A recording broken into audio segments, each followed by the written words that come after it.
As we reflect on the extraordinary progress our nation has made, the achievements are not just incremental improvements, they are historic breakthroughs that have placed our beloved nation in the strongest economic position ever since gaining independence.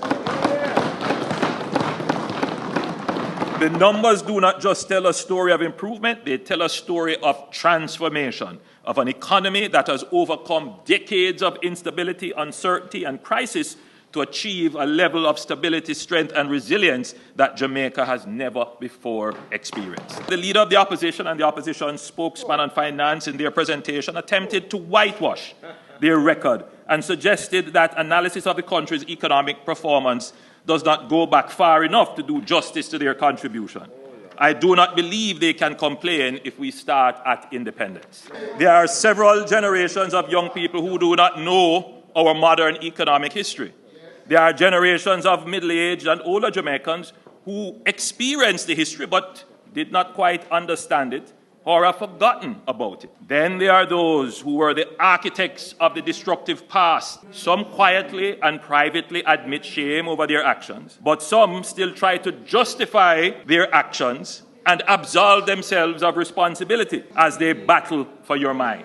I don't like to dwell on the past, but I find myself having to correct the problems of the past while dealing with the current challenges and creating new legacies for the future. We cannot lose the battle for the minds of the people of Jamaica. Otherwise, we are at risk of having the people who made the mistakes of the past repeat them.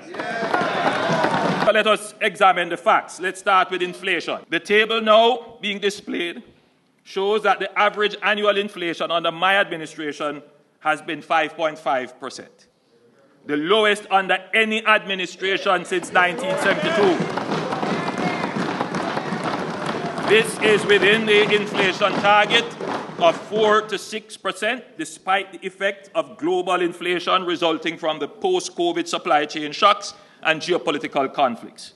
Without the post-COVID inflation spike, we could safely project that our average inflation rate would have trended around 4.3%. The period of highest inflation in Jamaica's history was under the PNP administration of 1989 to 2007. A better way to understand it, Madam Speaker, is that in 1980, a loaf of bread cost less than $1. In fact, it cost about 50 cents, somewhere around there. But in 2007, it cost $130. Cumulative inflation in the United States during the same period, 1989 to 2007, was 71.5% or 2.9% per year. In 1992, Jamaica's inflation rate was nearly 80%. So in 1 year, Jamaica had more inflation than the United States had over the same 18 and a half years. It is in this period of runaway inflation under the PNP that the starting point of Jamaica's economic woes can be identified. Our current annual rate of inflation is now down to 4.4%, at the lower end of the Bank of Jamaica's target range of 4 to 6%.